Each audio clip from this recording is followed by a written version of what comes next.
재판거래 의혹 당사자 권순일 참 요즘은 오래간만에 듣는 이름들이 불쑥불쑥 소환돼요. 네네. 근데 잊혀서는 안 될 이름이라고 저는 생각하거든요. 네네. 잊혀져서는. 자, 권순일 전 대법관이 이재명 봐주기 확정 판결 대가로 화천대유 자문을 해준 정황이 드러날 위기에 처하자 녹취록이 발견됐다는 지금 뉴스입니다. 어떤 네네. 내용인가요?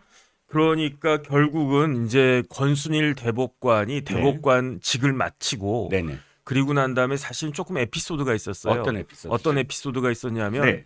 권순일 대법관이 중앙선거관리위원회 위원장도 겸직하고 있었거든요. 네, 그런 선관위장. 네네 예, 예. 선관위 위원장을 겸직하고 있었는데 예. 원래는 이제 선거관리위원장 임기는 따로 있어요. 네, 근데 관행상 네, 대법관이 선거관리위원장을 맡고 네, 그 대법관이 대법관 임기가 끝나서 퇴임하면 네. 선거관리위원장도 그 직도 내려놓는 게 관행이었는데 그렇죠. 그때 희한하게 권순일 대법관이 임기가 끝났음에도 불구하고 네. 선거관리위원회 위원장을 계속 하겠다라고 그렇게 우긴 거예요. 아, 그래서 안팎으로 이야기가 많았어요. 아, 네네. 저게 뭐 그게 이제 선거관리위원회 위원장은 상근도 아니고 비상근이고 그렇기 때문에 물론 의전 서열은 국가 의전 서열 6등이니까 예, 대통령이 1번이면 선관위원장은 6번이거든요. 예. 굉장히 고위직이긴 한데 비상근이고 그런데 뭐 저 자리에 대법관까지 하셨던 분이 그렇게 연년에 집착을 하나. 집착을 하나 그거 참 희한하다라고 생각을 했는데 네, 그런데 지금 와서 생각을 해보니까 지금 선거 관련해 가지고 네. 이런저런 이야기 많이 나오잖아요. 아하. 그다음에 이제 선거관리위원회 관련해서 사무총장부터 해가지고 지금 수사 그렇죠, 받고 그렇죠. 뭐 아주 고위직들이 구속되어 있기도 하고 그렇단 말이죠. 예, 그래서 느낌이 조금 싸해요. 지금 생각해 보니까. 그렇군요. 왜냐하면 그게 뭐 대단한 자리고 뭐 한 달에 뭐 몇 천만 원씩 나온다라고 하면은 또 모르겠는데 예, 그런 명예직 같은 그러한 자리에 권순일 대법관이 왜 저렇게 연연해하고 집착했지? 네. 그게 어쨌든 조금 그런 에피소드가 있었고요. 네, 그리고 난 다음에 권순일 대법관이 연세대학교에 그 석좌 교수로 갔었어요. 네, 그래서 아예 나는 저 변호사 안 하고 네, 그냥 후학을 갖다가 그 양성하겠다. 네, 그런데 권순일이 어떤 사람이냐면요. 네, 법조계에서는 네, 네.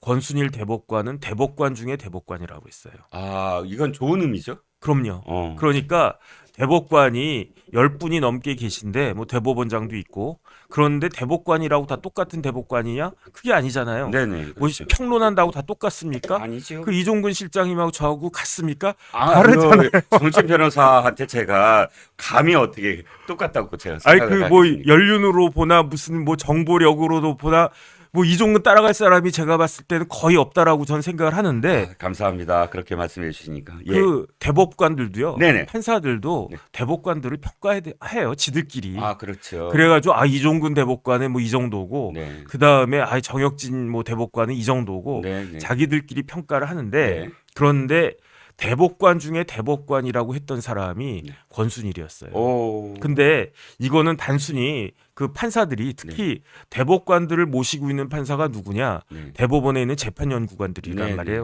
네, 네. 재판연구관들은 이게 대법관들하고 일해 보면 아 이분은 진짜 뛰어나고 훌륭하다. 이분은 조금 뭐 그렇다. 이런 평가를 사람이 할 수 있는 거 아니겠습니까? 재판연구관들도 엘리트잖아요. 아 최고 엘리트. 최고의 엘리트들이 평가하는 그렇죠. 대법관 중에 대법관. 그런데 네. 객관적인 지표가 있어요. 네. 그 지표가 뭐냐면은 네.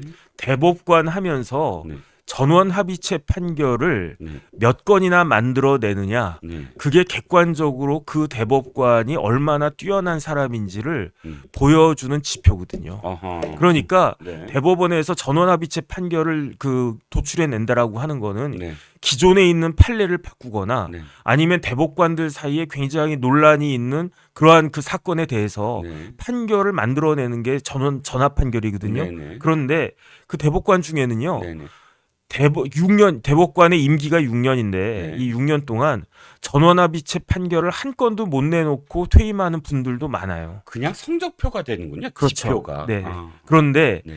대법원 전원합의체 판결을 제일 많이 이끌어낸 대법관이 누구냐? 네. 그게 권순일이에요. 아, 그럼 그렇게 능력이 있다는 사람이 돈에 그렇게 뭐 집착을 한다. 그것도 연결이 잘 안 되네. 그다음에 이제 그 권순일 대법관은 네네. 그 행정법 그 중에서도 이제 세법 이런 조세법 세법 같은 게 좀 어렵지 않습니까? 네네네. 그래서 이제 이런 부분에서도 또 최고 권위자이기 때문에 네. 그다음에 저희 집사람도 전공이 이제 세법이어가지고 네. 대법원 재판연구관 할 때도 조세조에 있고 그래가지고 네. 네. 그래서 저도 이제 그냥 건너 저 권대법관 굉장히 대단하신 분이구나. 네. 저는 사실 그렇게 생각을 갖다가 했었고요. 네. 네. 그 다음에 그래서 권순일 대법관이 네. 이제 대법관 임기 마치고 연대 석좌 교수로 간다고 그러길래 네. 이거 훌륭하시네. 왜냐하면 그렇죠. 그렇게 뛰어난 분이 네. 대학 가서 석좌 교수로 변호사 안 하고 네. 네. 그렇게 뭐 이렇게 후학들한테 이제 그 다음에 후학들뿐만 아니고 네. 저런 분이 그 로스쿨에 교수를 하면 네. 다른 교수들도 배울 게 많단 말이에요. 네. 네. 그렇죠. 그러니까, 네. 그러니까 저희 집사람이 서강대 로스쿨 교수할 때 그때 김영란 대법관이 석좌 교수로 계셨었거든요. 네. 네. 그래서 저희 집사람 보니까 뭐 많이 배우고 그러더라고요. 네. 그래 훌륭하다라고 생각을 했는데 네. 알고 봤더니 네. 권순일 대법관이 네. 앞으로는 그냥 그 석좌 교수 한다라고 하면서 네. 네. 뒤로는 네. 화천대유에 고문을 했다는 거잖아요. 그렇습니다. 저는 그게 도대체 이해가 되지가 않아요. 납득이 되지가 않아요. 왜냐하면 그렇게 해가지고 뭐 한 달에 1억씩 받았나? 그러면 또 모르겠는데 한 달에 뭐 한 2천만 원, 1,500만 원 이 정도 받았더라고요. 예. 그걸 받느라고 저렇게 화천대유라고 하는 이상한 회사에 고문을 갖다가 했었나? 저는 그게 받을 거면 차라리 예. 예. 뭐 김만배 돈 많잖아요. 변호사 비용으로 100억 썼다고 그랬단 말이에요. 그렇죠. 그러면은 뭐 대법관한테 내가 대법관 출신이고 내가 뭐 이러이러하니까 한 달에 1억씩 내놔. 그러면 김만배가 안 좋겠습니까? 제가 봤을 때 받으려면 아싸리 이렇게 받든지 1,500, 2,000 받을 건 받지를 말든지 아니면 그 돈이 필요했다라고 하면 그러면 그냥 변호사 사무실 개업하면 그거 몇 배, 10배, 20배를 갖다가 이종근 변호사가 검사장 출신밖에 안 되는데 예. 9달 21억. 9달 동안에 40억 받았잖아요. 한 건에 22억. 한 건으로 22억 받았잖아요. 예. 권순일 대법관 변호사 했으면 그거보다 훨씬 더 나았을 텐데. 그러니까 명예도 따지고 그 권순일 대법관이 그 변호사 안 하시고 연대 석좌 교수한데 훌륭하네. 그런 명예는 하고 그다음에 뒤로는 또 화천대유 이런 데에서 뭐 그걸 갖다가 1,500만 원인지 뭐 2천만 원인지 그 돈을 갖다 또 받고 그걸 갖다가 양쪽을 다 하려고 하니까 그러니까 탈이 나는 거고요. 근데 네. 녹취록이 발견이 됐는데 네네. 어떤 녹취록이 발견됐느냐? 네. 화천대유의 고문 변호사니까 네. 이것저것 어드바이스를 해줘야 될 거 아니에요. 그렇죠. 저도 여기저기 고문 변호사 좀 몇 군데 하고 있거든요. 네네. 그럼 저한테 물어보면 그건 이렇습니다. 그다음에 의견서도 써드리고 그러는데 네네. 그런 것들을 화천대유한테 해주면서 권순일 대법관이 네. 외부에는 알려지지 않도록 해라. 이렇게 이야기한 거를 또 화천대유 관계자인지 누군지가 녹음을 한 거래요. 그 녹취록이 이제 드러나고 있다. 일단 그런 이야기가 지금 그 언론에 나오고 있어서 신문에 나오고 있어서 참 다시 한번 황당하다 이런 생각이 듭니다. 그렇습니다. 그런데 중요한 건 첫 번째가 그거예요. 혐의 이게 뭐냐면 변호사법 위반인가요? 아니면 공직자윤리법 위반인가요? 법까지는 잘 모르겠어요. 네네. 왜냐하면 이게 변호사로서 자문했다라고 하면 네. 그런데 변호사 등록을 안 했을 거거든요. 네네. 그때는 네. 그 권순일 대법관이 변호사 등록한 게 얼마 안 됐어요. 네네. 얼마 안 됐기 때문에 문제가 됐던 이 시점에는 그 변호사 등록을 안 한 건데 이게 재판이나 그런 건 아니고 네네. 그냥 이거 송유탑인지 뭔지 네네. 송전탑인지 뭔지 그런 것들과 관련해서 자문을 한 거라고 하니까 네. 그러니까 뭐 자문하는 거는 뭐 일반 대학 교수들도 자문하고 그러니까 네. 이런 것까지 법적으로 뭐 처벌받거나 그런 문제가 되나 그것까지는 모르겠는데 그런데 제가 그 말씀을 왜 드리냐면 법적으로 별 문제가 생기지 않을 문제를 왜 외부에 알려지면 안 돼라고 이야기한 건가요? 그거는 네. 화천대유의 고문 변호사라고 하는 사실을 숨기고 싶었다는 이야기죠. 그럼 왜 그렇게 숨기고 싶었을까요? 그거는 첫 번째 네네. 뭐 예컨대 권순일 대법관이 뭐 삼성 현대 같은 큰 회사에 네. 거기에서 뭐 사회이사 하거나 네. 고문 변호사 하거나 그러면 뭐 대법관 출신이니까 뭐 저런 데서 모셔가네 이게 말이 되는데 네네. 화천대유라고 하는 듣보잡 회사의 대법관 출신이가 저 같은 사람이 가는 건 전혀 문제가 안 돼요. 왜냐하면 듣보잡이니까. 네. 근데 권순일 같은 사람이 그 화천대유의 고문 변호사야? 도대체 화천대유가 어떤 회사야? 하고 이제 저기가 들어가지요. 그렇죠. 예, 이런 취재가 식으로 들어가죠. 이상하다는 느낌이 확 들어가는 거고 네. 그다음에 더 중요한 건 뭐냐면 네네. 화천대유의 오너가 누굽니까? 김만배죠. 김만배잖아요. 네네. 김만배하고 권순일하고 어떤 관계입니까? 거의 뭐 뇌물을 수수하고 뭐 뒤에 봐주고 사실 이재명이라는 키워드가 없으면 이렇게 길게 얘기 안 할 겁니다. 아직 정확하게 뭐가 뭔지는 그 밝혀지지 않았는데 네네. 예컨대 네. 이재명 대표 그 지난번 그 대법원 판결 전후해가지고 네네. 김만배가 수시로 대법원을 8차례? 들락날락했잖아요. 예예. 그때 누구를 만났습니까? 권순일을 만났죠. 그렇잖아요. 예. 그런데 그걸로 이상한 결과가 나왔잖아요. 네네. 그 이재명 관련된 지난번 대법원 판결은 네. 거짓말인데 허위 사실이 아니다 이런 이야기예요. 음흠. 거짓말은 거짓말인데 허위 사실이 아니래.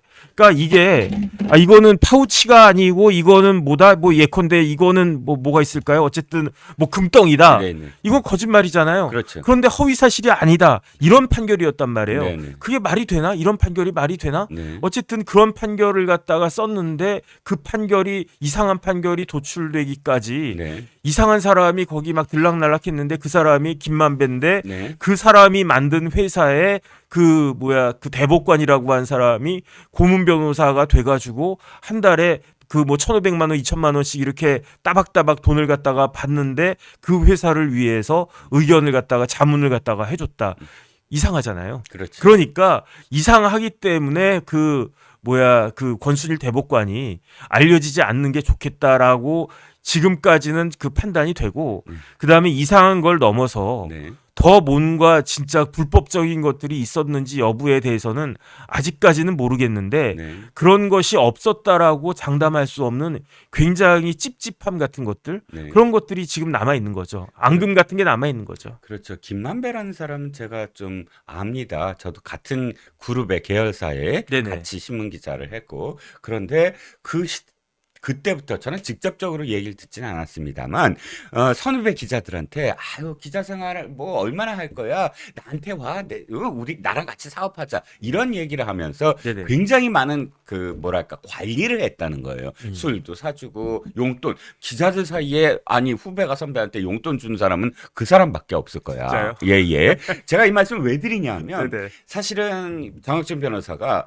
아까 말씀하신 게 화천대유에서 도대체 그 푼돈 대법관 전임 전관 예우 정도로 생각하면 푼돈 중에 푼돈인데 네네. 화천대유에서 고작 그 돈을 받았나라고 말씀하셨는데 저는 김만배 행태상 김만배와의 어떤 유착으로 얘기한다면 우리가 알지 못하는 온갖 이권들이 더 많을 거다. 네네. 특히 권순일 대법관의 행태를 보면 이렇게 단순한 기자임에도 불구하고 자기가 나서서 출입하게 해줬잖아요. 네네. 그게 기록에 남는 거잖아요. 네네. 그러니까 누굴 찾아간다? 권순일 대법관 찾아갑니다. 하면 대법관 그 정문에서부터 체크를 하잖아요. 맞느냐 하면서 그거를 다 들어오게 하고 무엇인가를 그렇게 혜택을 줬다면 상당히 많은 부분의 이권이 개입이 됐을 거다. 네네. 지금 이 수사는 아마도 시작은 고작 이 송전탑에 불과했으나 상당히 그 다음 고리들이 연결될 수 있는 왜냐하면 화천대유의 직원들이 지금까지 자문을 안 했습니다라고 버티다가 네네. 이 녹취를 들이밀자 자문한 거 맞습니다라고 네네. 이제 무너지기 시작했거든요. 네네. 어떻게 생각하세요? 그 다음에 지금 사실은 네. 그 법조계에서 돌고 있는 이야기는 네. 김만배가 법률신문사를 네. 인수해서 네. 법률신문도 언론이니까 그렇죠. 그러니까 이제 김만배는 기자니까 네. 내가 법률신문사를 인수해가지고 네. 법률신문사의 회장으로 그 권순일 대법관을 모시겠다라고 했다는 이야기가 많이 돌고 있어요. 네, 그때 기사도 나왔었어요. 네네. 그런데 사실은 법조인들 사이에서 네. 법률신문은 모든 저희 때만 해도 의무적으로 변호사들 구독해야 되는 음흠. 그런 신문이었거든요. 네. 그래가지고 그냥 그 회비에서 네. 그 저희 변호사 회비를 갖다가 한 달에 뭐 5만 원인가 얼마인가 이렇게 옛날에 냈었는데 네. 그거를 내면은 거기서 의무적으로 법률신문이 이렇게 딱 오고 그다음 또 법률신문이 굉장히 법조인들한테는 네. 뭐 중요한 판례들이나 그다음에 이제 칼럼들이나 네네. 그런 것들이 많이 있기 때문에 네. 그 일반 그 사람들이 생각하는 것보다는 법조인들한테는 법률신문이 굉장히 권위가 있는 그러한 그 언론이거든요. 네. 거기에 이제 회장으로 권순일 권순일 대법관을 모시겠다라고 이야기하니까 네. 그러니까 뭐 단순히 화천대유에서 얼마 그것보다도 내가 대법관 마치고 법률신문사 회장에 그럼 좀 뽀다구 나겠네. 네네. 이런 것들이 아주 굉장히 그 미끼가 될 수는 있지 않았을까 저는 그런 생각은 드는데 네. 참 전 진짜 안타깝다는 생각이 드는 게 네. 그냥 원칙대로만 하셨으면 음흠. 권순일 대법관은 그냥 실력만으로도 대법원장 후보에 계속 그 올라갔다가 대법원장까지 갈 수 있었을 사람이라고 저는 생각하는데 네. 도대체 어떤 판단을 했길래 지금 나라를 이렇게 어지럽히고 있는지 결과적으로 네. 참 이해가 되지가 않습니다. 그렇습니다. 지난번 방송에서 정학진 변호사께서 말씀하신 부분이 하나 있죠. 바로 조그만한 그런 한 상황이 나중에 엄청난 나라를 뒤집히는 어떤 사건이 되었다라고 어저께도 말씀을 하셨는데 저는 이것도 마찬가지입니다. 만약에 우리가 추정하는 대로 권순일 대법관 시절에 이재명의 공직선거법 위반과 관련돼서 김만배와 결탁을 해서 그것을 아주 말도 안 되는 방향으로 또 이재명을 살리는 방향으로 확정 판결을 내렸다면 그것 때문에 지금 나라가 이렇게 되고 그것 네네. 때문에 이재명은 대통령 후보로 돼서 또 지금 야당 대표가 돼서 175석의 야당 대표가 돼서 나라를 좌지우지하게 만드는 가장 결정적인 역할을 했다라는 겁니다. 그러니까 제가 어제도 말씀드렸지만 네네. 그 사람들이 저한테 저도 듣기 싫은데 네. 서울법대가 나라 망친다고 지금 그러고 있단 말이에요. 그렇죠. 그 시초가 따지고 보면은 권순일 대법관인가 저는 그런 생각이 들고 그러니까 서울대 법대 출신 판사들이 지금 참 문제가 많다라고 이야기하는 것에 대해서 제가 뭐라고 디펜스를 할 수가 없고 그다음에 심지어는 네. 조국 같은 사람이 서울대 법대 교수였으니까 이런 거 아니냐. 물론 이제 그 유창훈 부장이나 이런 사람들이 네네. 조국 교수한테 배우지는 않았을 거예요. 왜냐하면 그렇죠. 조국 교수가 부임하기 전에 아마 졸업하고 뭐 그랬을 테니까 네네. 그렇다라고 하더라도 진짜 상식이 좀 바로 서야 되는 것이 아닌가 저는 그런 생각이 듭니다. 네, 자 오늘 첫 번째 주제는 그래도 권순일의 그 벌미가 이제 잡히기 시작했다. 그래서 끝내 이재명의 재판 거래까지 드러날 수 있는지 한번 지켜봐야 된다는 말씀으로 시작을 했습니다. 두 번째가 파우치백 얘기입니다. 이게 이제 굉장히 이제 매일같이 김건희 여사의 명품백 얘기 파우치 그 백과 관련된 수사 얘기가 이제 등장을 하고 있는데요. 아주 제가 이해가 안 가는 부분이 있어요. 네네. MBN 그 취재인데 그 MBN이 최재형 목사 그러니까 참정 취재를 한 그 이 종북 주의자죠. 이 최재형한테 전화를 해서 그거 건넨 목적이 뭡니까?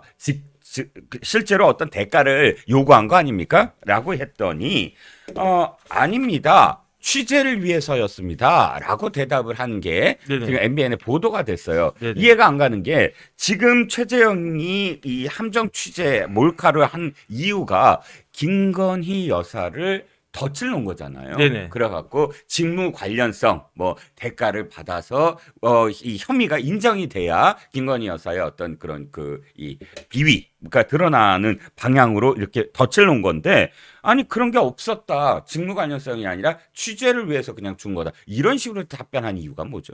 아니 취재할 거면은 백을 왜 줍니까? 그렇죠. 취재할 때 뭐 백 주고 취재하셨어요? 백 달라고 하는 사람 있었습니까? 아니요, 그럴 돈이 없었습니다. 백을 살 돈이 예. 김만배는 백을 줬나? 백이 많았죠. 권순일 같은 백이 많았죠. 뒤에. 백이 많았다. 백이 네. 많았죠. 뭐 저 검찰총장 김수남 뭐 대법관 백 큰 백이 있었습니다.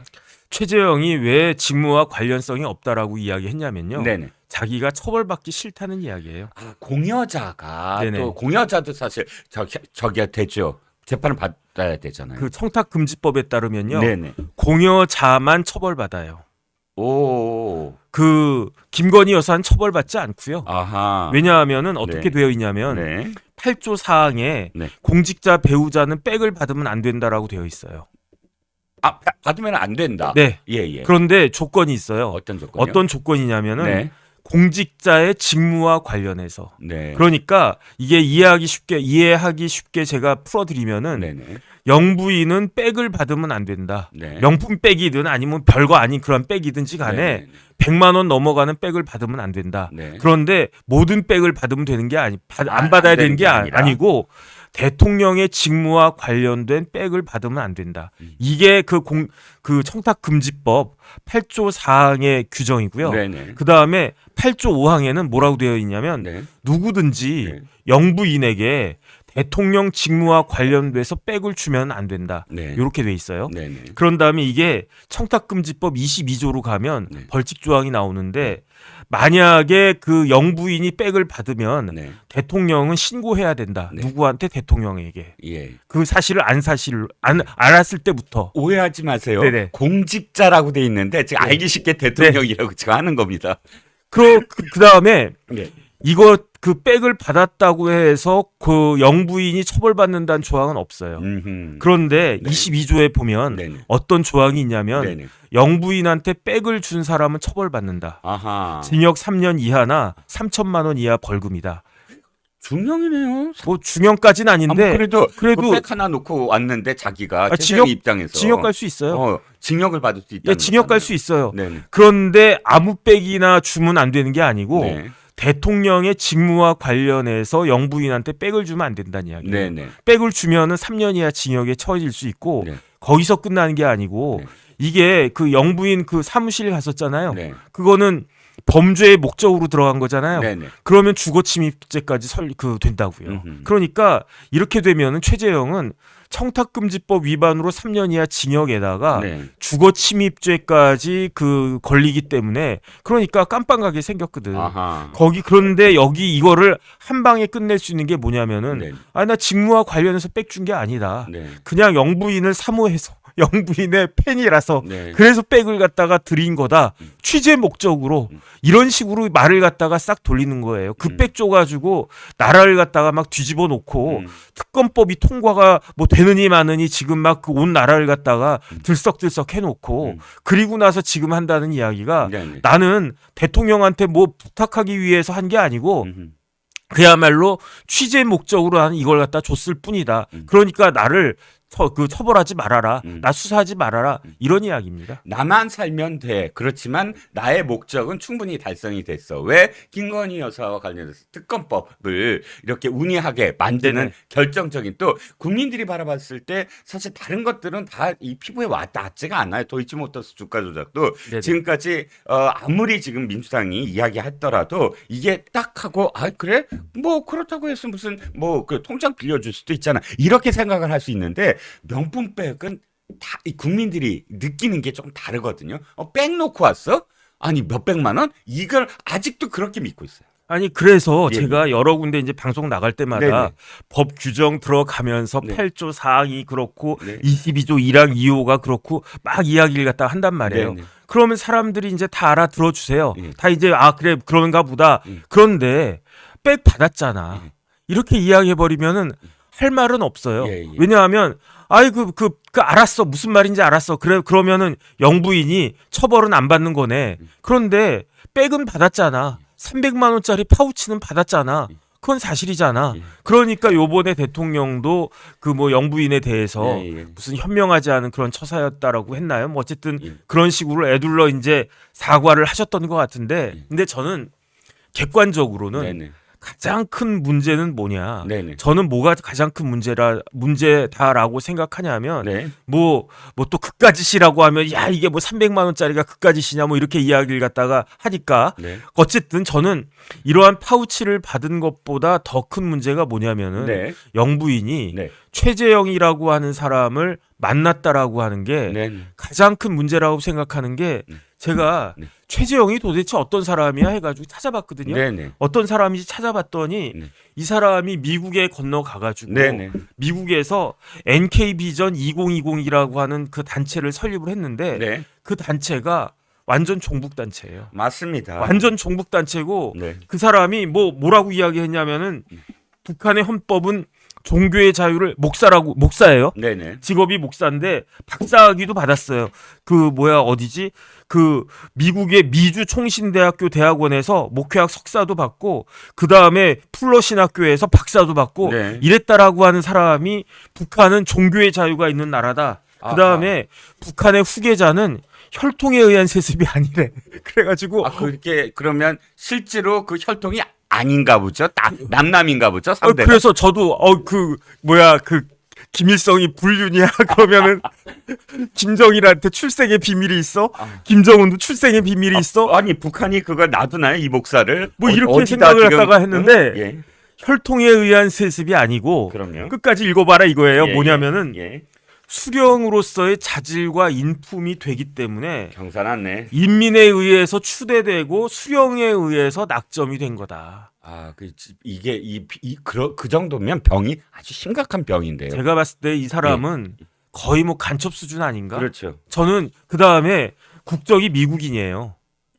그렇군요. 미국으로 이민 가가지고 네네. 미국 시민권자이기 때문에 네네. 그러니까 북한을 저기 그 앵커가 물어봤어요. 저 어떤 방송에 나가가지고 예. 목사님 북한 몇 번이나 왔다 갔다 하셨어요? 한 20번 왔다 갔다 하셨어요? 예. 그러니까 대답을 안 해요. 어허. 20번보다 더 갔다는 이야기야. 그렇군요. 그 다음에 최재형 목사의 그 북한 방문기가 네. 제가 이렇게 쭉 구글을 통해 가지고 구글링 해봤더니 네. 인터넷 서치를 갖다가 해봤더니 네. 100개가 넘게 올라가 있어요. 네. 그 다음에 그 최재형 목사는 2018년 6월에 그 판문점 선언 있지 않았습니까? 그러니까 판문점 선언 이후로 처음으로 국보법 위반으로 네. 국가보안법 위반으로 조사를 받은 사람이에요. 네. 그렇게 굉장히 문제가 많고 위험한 사람인데 네. 어떻게 대통령실에서 네. 이런 사람이 영부인에게 단순히 양평 출신이라는 그러한 이념만 들이대면서 접근하고 만나고 하는데 이거를 커트를 못했다? 저는 그게 굉장히 큰 문제라고 생각을 하고요.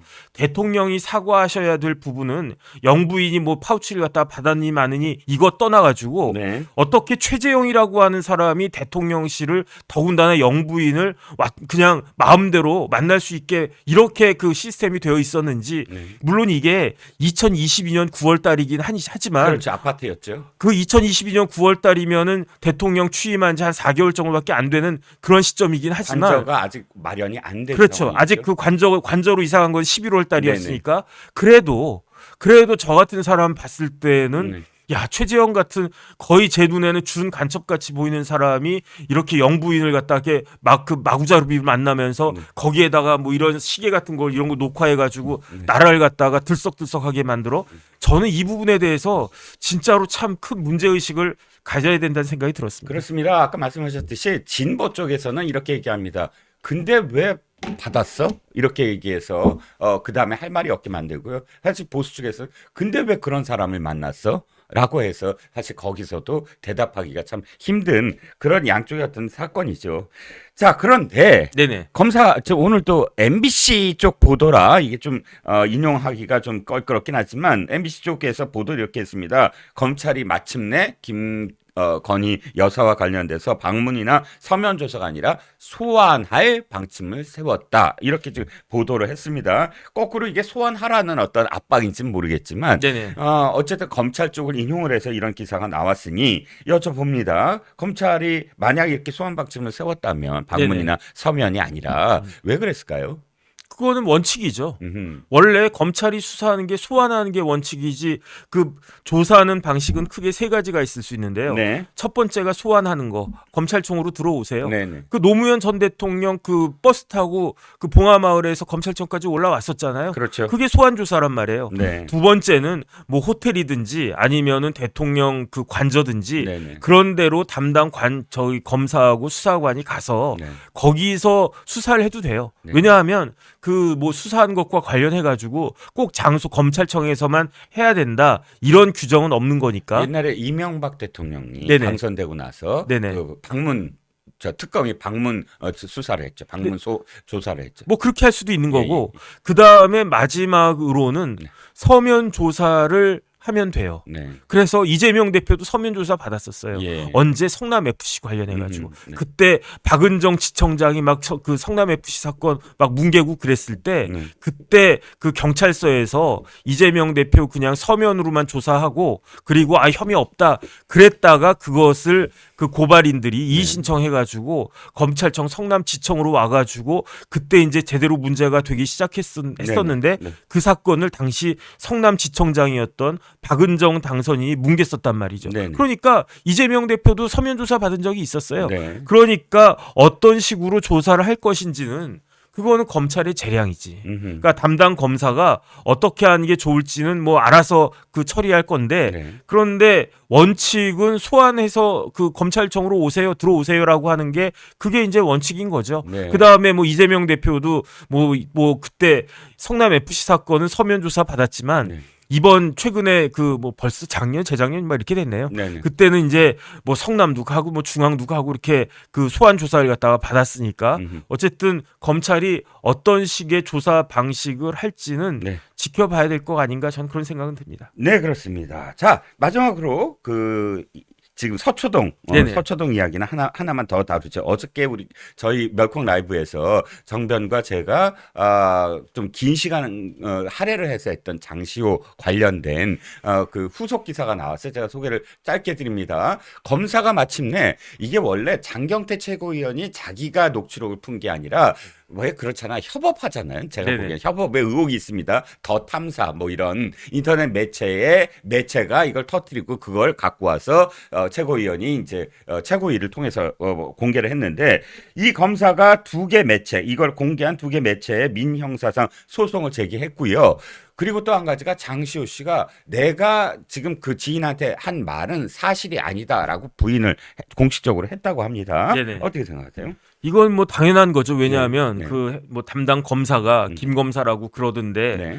그 사람이 가만히 있으면 인정하는 꼴이 되잖아요. 그렇죠. 그러니까 그 어찌됐든지 간에 이게 사실이 아니다라고 하는 것을 그다음에 이게 단순히 모해 위증만 그 해당되는 게 아니고 네네. 그때 장경태 의원이 뭐라고 이야기했냐면은 네. 장시호하고 그 김 검사가 뭐 살림 차렸다 뭐 이런 식으로 이야기했단 말이에요. 그렇습니다. 그러니까 이거는 담당 그 인터넷 매체들에 대해서만 법적 조치를 취할 문제가 아니고 네네. 장경태 의원에 대해서 왜 안 하지? 근데 그게 면책 특권은 어떻게 돼요? 최고위에서 한 발언들. 그거에 그 국회에서 한 건가 어디서 한 건가는 잘 모르겠는데 네. 어쨌든지 간에 명백한 허위 사실이고 그러면은 네. 일단 고발을 갖다가 해야 되는 거 아닌가 저는 그런 생각이 면책 들거든요. 특권이라는 건 어쨌든 법정에서 그 판단할 문제이고. 왜냐하면 대법원 판례에 의하면 네네. 아무리 그 국회의원들한테 면책 특권이 있다고 하더라도 네네. 명백한 허위 사실의 경우에는 면책 특권이 해당되지 않는다는 취지의 대법원 판결이 있거든요. 네. 그러니까 제가 봤을 때는 뭐 만만한 인터넷 매체들뿐만 아니고 네네. 장경태 의원에 대해서도 법적 조치를 해야 되는 것이 아닌가 그런 생각이 들고 그게 국회에서 한 발언이었나요? 네. 최고위가 아마 국회에서 열렸을 겁니다. 최고위원회면 그게 국회 그 당내에서 열렸나? 당내에서 한 거니까 네네. 그런 부분들 조금 잘 해야 될 것 같고 네. 그다음에 더 중요한 건 제가 어제 말씀드린 게 그거였잖아요. 네. 녹취록의 내용이 장시호하고 그 김 검사하고 둘이서 막 이런저런 이야기를 했다. 그러면 당사자 간에는 서로 알고 있는 내용을 이야기하는 거니까 빼도 박도 못하는 그런 녹취록이 될 텐데 네. 그게 아니고 당사자가 아닌 제3자한테 야 내가 김 검사하고 이랬어 이렇게 이야기하는 거는 장시호가 충분히 거짓말로 뻥을 치면서 예컨대 네. 제가 뭐 어떤 우리 애들한테 야씨 내가 대통령 만났는데 대통령이 나보고 대단하다 따봉따봉 이랬어. 그러면 내가 대통령 만나지도 않았단 말이에요. 뭐 만날 수도 없고. 예. 근데 우리 애들 앞에선 또 아버지라고 내가 또 가오 잡는다고 해가지고 예. 대통령이 야 정 변호사 일로 와봐 그러면서 막 어깨 툭툭 치면서 예. 따봉따봉 이랬어. 예. 이렇게 거짓말을 쳐도 그게 이제 우리 애가 아유 그걸 갖다 딱 보고 야 우리 아빠 따봉따봉이네 그러면서 녹취했단 말이에요. 그 녹취록이 사실입니까? 의미가 있습니까? 진짜 만나신 거 아니에요? 듣자마자 저는 그거 진실로 들리는데. 진짜요? 예, 정변은 늘 진실만 말하는 사람 아닙니까? 아닌데요. 근데 예. 중요한 건 뭐냐면 예. 장시호가 네. 뭐라고 이야기했느냐. 제 이야기를 들어서 그런지 안 그런지 지금 그 기사를 보니까 네. 장시호 자체가 자기가 이야기한 녹취록의 내용이 네. 뻥이라고 그랬어요. 예, 사실이 아니라고. 뻥이라고 사실이 아니라고 그 예. 부인을 갖다가 하니까 예. 이게 법적으로 어떻게 진행될지 아주 가관이겠다, 재밌겠다 그런 생각도 듭니다. 네, 알겠습니다. 자, 이제